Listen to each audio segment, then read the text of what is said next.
Cognitive dissonance is when your brain is having to figure something out. And if my brain is having to figure out why I should buy your product, I'm not going to buy your product. Because literally, my brain is also saying, don't think about anything that isn't helpful or beneficial to you. And so I'm not going to spend 4 seconds trying to figure out why buying a subscription is better for me. All right, Don, I am so excited about this conversation today because, StoryBrand has been a big part of OptSpot. When I joined our crew almost 4 years ago, it was because our CEO, Levi, was trying to execute OptSpot within his own company and then figure out how can I do this for the car washes. The first thing that I want to talk about is how we make the car washes the guide or how really they remove themselves as the hero in the story. Can you explain why positioning, which is the big aha moment, when people go through the StoryBrand framework, that's the big aha moment. The customer is the hero, not your brand. Can you explain why positioning yourself as the hero actually pushes customers away? Yeah, well, let me acknowledge that it's a very difficult thing to do because all of us who are entrepreneurs, all of us who are running companies or starting companies, it is necessary if you want to succeed to have sort of an obsessive compulsive disorder. It just is. You have to be obsessive about the details. You have to be obsessive about the mission. You have to be driven, which means you are thinking about your car wash all the time. Add to that the whirlwind of machinery that's breaking down, turnover on your staff, what I call the rate of deterioration.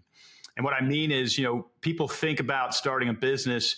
They think about sort of building a big marble statue and getting up and working on it every day. What they don't realize when they start running a business is that that's exactly what it's like. You get up and you carve a marble statue, but then every morning you wake up and 10% of it is deteriorated. And so, that's just constant. It's people leaving, it's stuff breaking down, it's a new business competitor launched in the neighborhood.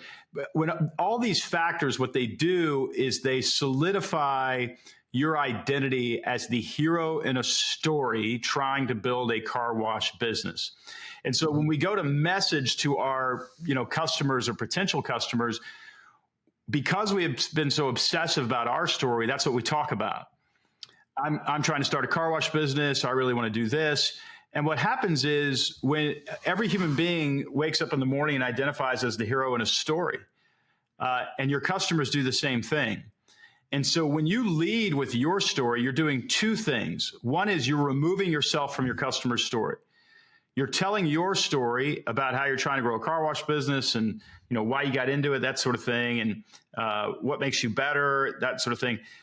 That's your story. If your customer has a story in which they're a real estate agent and they've got to drive clients around today, or they're a mom and they've got Cheerios all over their minivan, that's their story. Their story is they feel more comfortable in a clean car. They're more proud of themselves and get a little bit of a dopamine release every time they get a clean car. And their story and your story look very, very different. And so when you actually wake up and tell your story, you are effectively removing yourself from your customer's story. It's an interesting story about a person who's trying to run a car wash, but it has nothing to do with my minivan and how there's Cheerios everywhere and I need a quick vacuum. And why don't I just subscribe to this? Because if I do so, I can always have a clean car. It takes an extra level of effort, cognitive effort, for us to say, wait a second, what is my customer's story? And what role do I play in their story? They are very busy. They like to have a clean car.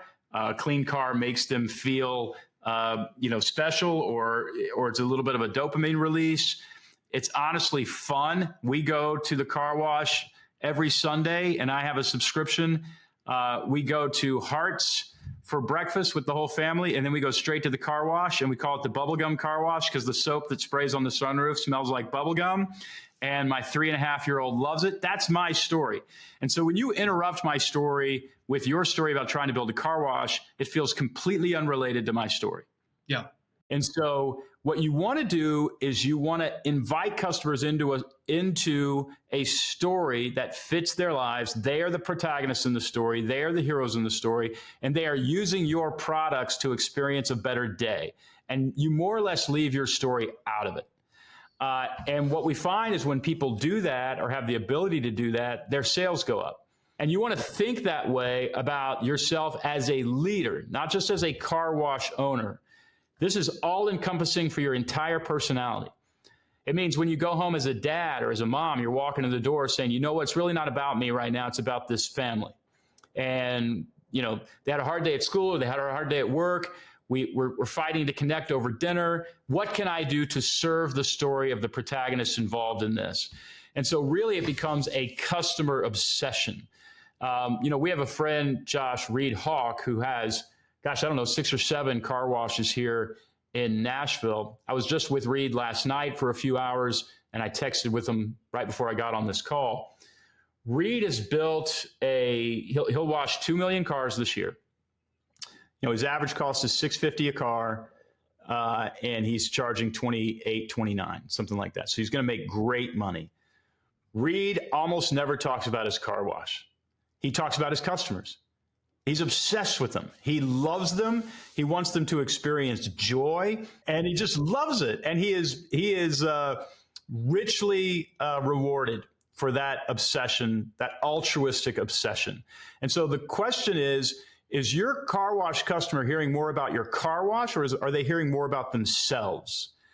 We know you love it. You love driving around in a clean car. That's why we created X. We know you want to have a clean car all the time, but you don't want to spend hundreds of dollars a month. So we created the $30. We know that you can't stand it when you pull up to a vacuum cleaner and the suction is so light it can't pick up a Cheerio. That's why we, you know, spent $500,000 on a new vacuum system. That, you see what I'm saying? It's all got to be tied back to the customer. And when you do that, the customer finds you a worthy guide. The guide is a character in a story that helps the customer win. Think Obi-Wan Kenobi, Luke Skywalker, Yoda, Luke Skywalker, Mr. Miyagi, Daniel. You know, those are the guides in the story. Hey, Mitch to Katniss. You want to be the guide helping the customer win. That usually is a transition that happens after you get up and running, because God knows there's so much chaos and challenge to get this thing going that it's just hard to think about the customer. But at some point, you got to realize we got to start thinking about our customer. We have to start putting our customer first. And when you're able to do so and disseminate messages that make it obvious that this business is all about them, then you see a change. Right. One of the first car washes that I worked with when I got into this industry, he was in Texas, and we were looking at his website. We were walking through the StoryBrand framework, and the only button on his website at the time, when you went to his website, it was I can't remember exactly what the headline was, but it had their name in it, and it was something about them. And then right under it was a button that said "About Us." And I just asked him a stupid question. I said, "How much money has that button made you?"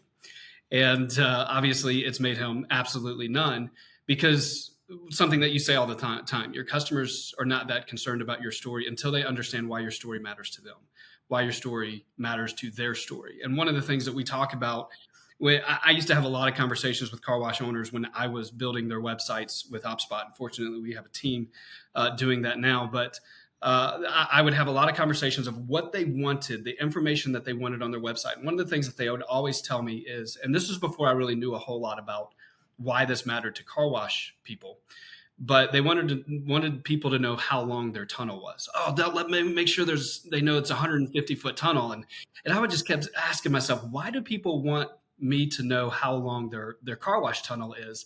And so I just finally got sick of it. And I said, look, your customers don't care about how long your tunnel is. They don't know the difference between an 80-foot tunnel and a 150-foot tunnel. And the only reason it would matter to them is if you told them why it mattered to them. And I think a lot of car washes, just like other businesses, we want to use all of this technical information. We want to tell people about our great technology. We want to tell people about the great equipment that we have. We want to tell people how long the tunnel is. But at the end of the day, the customer only cares about those things that actually benefit them. You know, the question that we always ask is, what's in it for me? That's the question your customers are really asking. You know, I just saw that we were at Buc-ee's not very long ago, the whole family, and they were advertising the longest tunnel in Tennessee, the longest car wash in Tennessee. And Buc-ee's is just screaming with people. I mean, you know, they got 250 gas pumps and, in 83 restroom stalls, whatever it is. The car wash was empty. And we pulled right up, went through, and maybe one person went after us. And I was kind of shocked because I thought there'd be a huge line like there are at most car washes that I go to. I think if they would have changed that sign to say something like, a clean car just makes you feel great. Yeah. They would have more people. Or our car wash smells like bubblegum. Yeah. Our car wash smells like bubblegum. Your kids are going to love it. Yeah. Anything that is about me. Instead, you made it about you. And that's where we get in trouble. Now imagine I had to learn this. I didn't get married till I was 42. So I had to learn it the hard way. But probably the reason I didn't get married till 42 was every first date I went on, I made it all about me. We got to get over ourselves. And here's another thing to remember. If this is an extra motivation to get over yourself, hurting, weak people talk about themselves and think about themselves. Strong, competent people have the bandwidth and capacity to think about others, period. And nobody's looking for weakness. They're looking for strength. And so your ability to say, here's why we care so much about our customers. Here's why we clean their car better than anybody else. Here's how we're going to treat them with dignity. That sort of stuff is how you build is the difference between a mediocre business and a great growing business. We've seen it over and over in so many businesses, but sadly I think it's a transition that a lot of people just never get to because they're busy managing the chaos. And quite honestly, they're just hurting, right? They're hurting. They can't make payroll. Their machines are breaking down. They're in chaos. And unfortunately, that's just not very attractive to an outside buyer. Yeah. So, and you talk, what you just said, the person that talks about themselves is, they're the weakest person in the story. And that's typically the hero in the story. We talk about the hero and the villain, and they kind of have the same past, a similar past. And it's all about how, what they've done with their past. But in every story, we see the hero as typically one of the weakest, ill-prepared people in the story.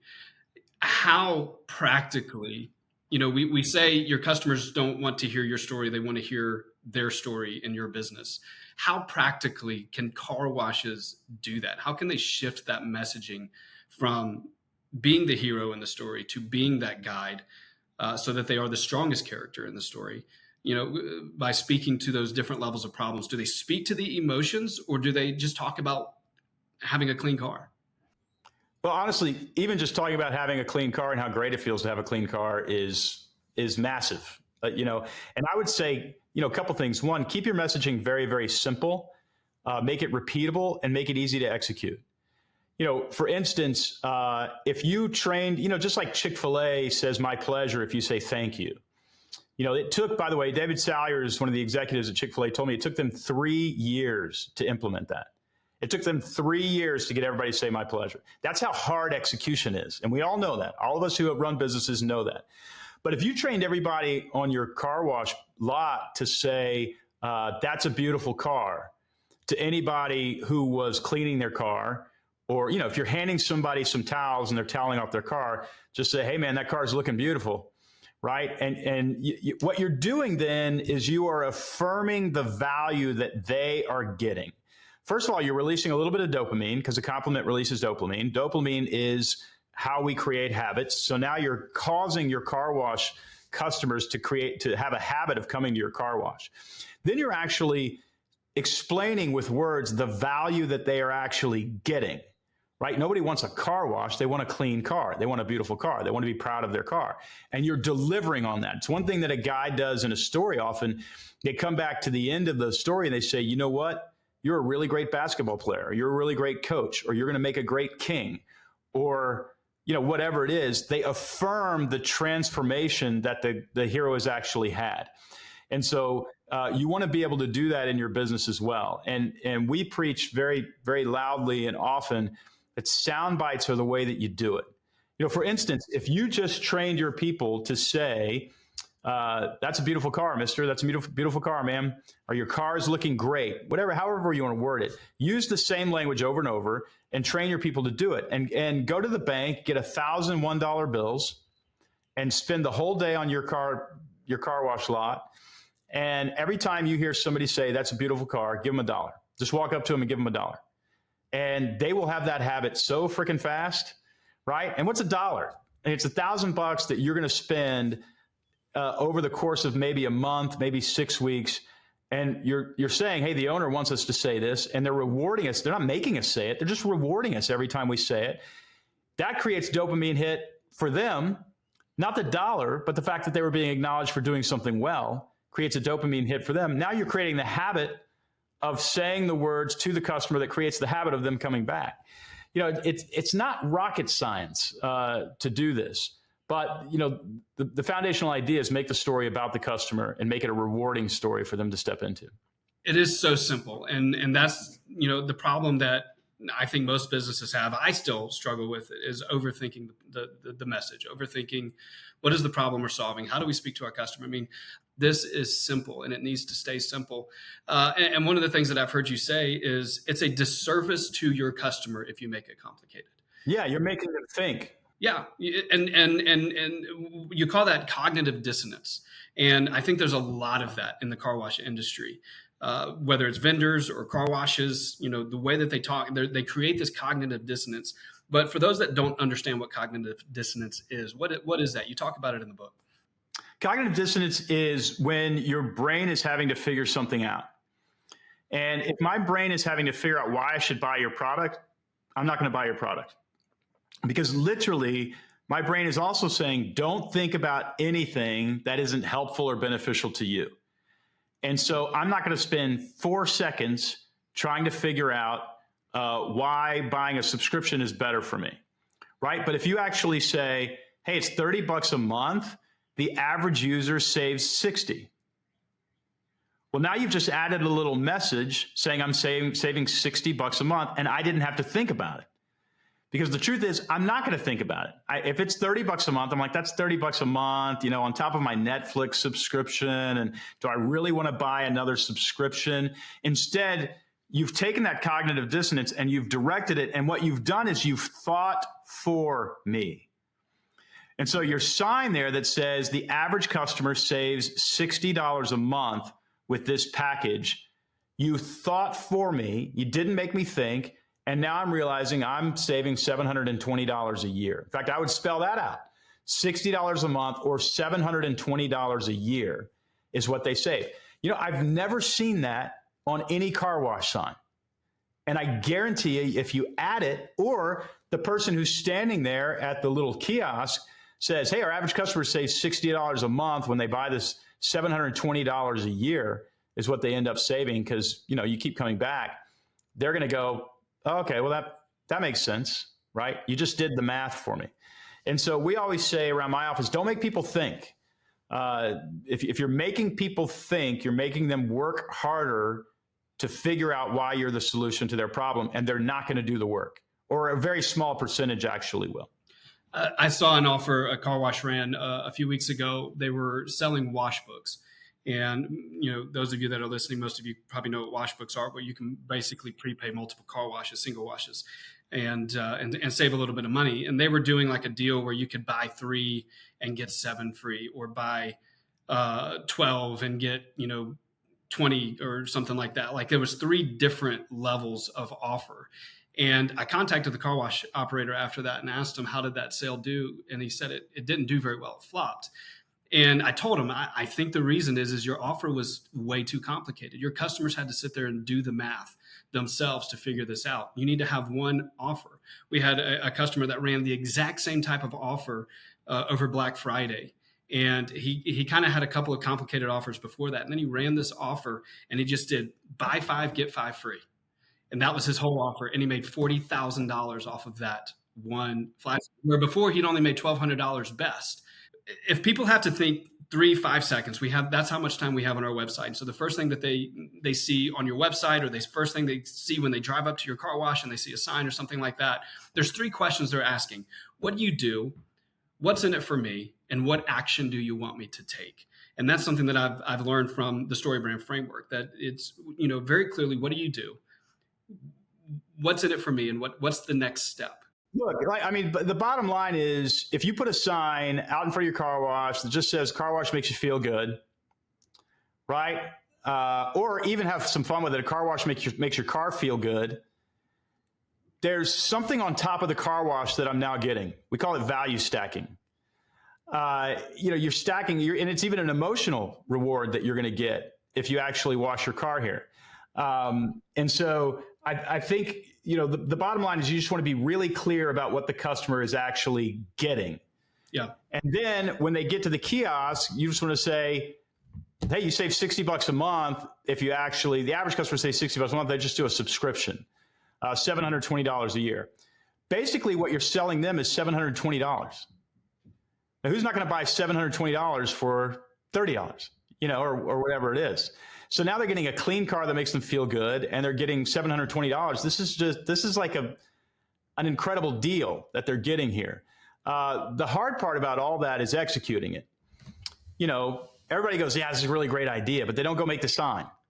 And they don't, and then even harder, getting the actual person at the kiosks to say this, which means you've got to script it out, you've got to rehearse it with them, you got to practice it with them, and they've got to practice it 5 or 6 times. Meanwhile, you got stuff to do, right? You're coaching your kid's soccer team while you're trying to run a car wash. But I think it's those practical solutions, I think, that actually move the needle. Yeah, absolutely. Well, and it's being clear about those calls to action. It's being clear about what you do. It's being clear about what is in it for the customer, what it is that they want. And the last thing that I want to talk about is what I talked about at the beginning of this, is the affirmative call to action.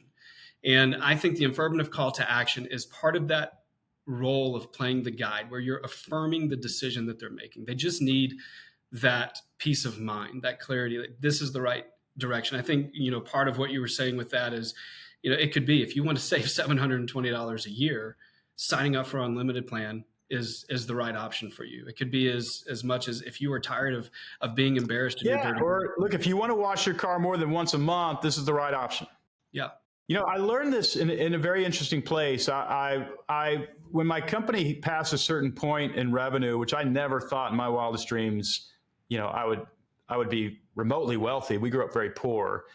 But I kind of told myself, if my company passed 10 million in revenue, I'm going to go buy a nice watch. I've always wanted a nice watch. I'm not a nice watch guy, but I want something that I can hand my kids someday and say, hey, your dad never thought he could do this, but he did. And there's going to be some things that you don't think you can do, but I'm telling you, you can. It's going to surprise you. I want you to wear this watch every time you're going to try to do something hard, to remember that it's possible. And so I was going to do that. It took me 2 years. I mean, the company was surpassed 15 million before I ever bought the watch. And I went to probably 3 or 4 different jewelry shops or whatever. And I was in an airport one day with my wife overseas, and I kind of put this watch on. By the way, this was like an $800 watch. This was not a really expensive luxury watch. And the guy said, well, what makes you like this watch? And I'm like, why do you want to buy it? And what do you do? What's your name? And so I told him the whole story. And he said, well, do you want to box this watch up for you? And I said, no, let me think about it. Well, I'd done that 25 times or however many times. I had not made the decision. And, he said, hey, Don, you got a really good reason to buy this watch, don't you? I mean, your company passed a certain point. I said, yep. He said, you like the watch, right? I go, yeah, I like the watch. He goes, you have the money for the watch, right? He goes, you have the money for the watch. And he literally said to me, changed my life. He said, then I think this watch is the right decision for you. Would you like for me to box it up? And I said, yes. I immediately said yes. What he did that was so genius was he understood the principal hesitation of me buying this watch was, is this a good decision? Yeah. That was it. I didn't know that, but he did. And so what he did was he said, hey, Don, here's why this is a good decision. Would you like to make it? And so what you want to do, and so we call it an affirmative call to action. You are affirming that this is the right decision. And so at a car wash, in that particular application, you might say something like, if you are going to wash this car more than once a month, buying a subscription is the right decision. Would you like for me to set up a subscription for you? It removes that millisecond in which cognitive dissonance enters in which I'm wondering whether this is the right decision. By the way, if I'm sitting at a car wash and the gate is opening and the person is going ahead of me and I've got to make a left turn and get my wheels into this thing, I'm not taking the time to figure out whether or not this is the right decision. You are going to lose this sale. Yeah. But if you actually think for me and communicate as simply as, by the way, 2 + 2 is 4, I go, it is 4. And then I'm going to give you my credit card. If you do that, just do that. If you say, $60 or $30 a month is going to save you $60 a month on average for our customers, about $720 a year. And if you want to wash your car more than once a month, this is the right decision as a subscription. Would you like me to set you up? Just watch. Yeah. Just watch what happens. I mean, my guess is, just having done this for as long as I've done it, anecdotally, you're going to see about a 30% increase in the number of people who say yes. Yeah. I tried this very thing last week. We're selling a big ticket item. We got a couple of events that are coming up, and I intentionally did this in the email and the Facebook post that I posted to our customers, and it 4x'd the sales that day just by putting in the affirmative call to action, just reminding people, hey, if you want this, then this is the right decision for you. You need to be here. And it worked. Yeah, I mean, a 400% increase in sales. And by the way, I said 30%. I've never heard 30%. I just want to be really conservative in what I say could happen. That to me, the 400% is an extremely common story. Well, it's the power of words, and it's the power of using the right words in the right places that people. It's not manipulation; it's psychology. It's the way we want to. I wouldn't even say it's psychology, although it is. You're absolutely right, Josh. It's clarity. Yeah, it's clarity. People. You've stopped making people think, and when you get clear about what's in it for them, they finally understand you. And I always say, don't sell, just be clear. Just be really, really clear about what the offer is, what's in it for them, why they should do it, why it's a good deal. And they tend to do it. Yeah. Well, Don, I really appreciate you taking the time. I know you have a lot of things going on, and we're preparing for the ICA show and a lot of fun things that are going to be happening there. One of the things that we're going to be diving deeper into the StoryBrand framework, and you're on Saturday morning going to be doing a keynote and tailoring that to car washes with the StoryBrand framework, and then you and I will do something on Sunday morning. We keep kind of changing it because we keep coming up with more interesting topics to talk about on Sunday morning. Don, thanks again so much. I'm very looking forward to Vegas. I can't wait to be in Vegas with you guys. It's going to be a lot of fun. A lot of people are going to be there, and we can't wait to help people dive deeper into the StoryBrand framework and just creating clarity around their brand in an industry that probably is more confusing than it has to be. So we're looking forward to helping people separate from the noise. So thanks again.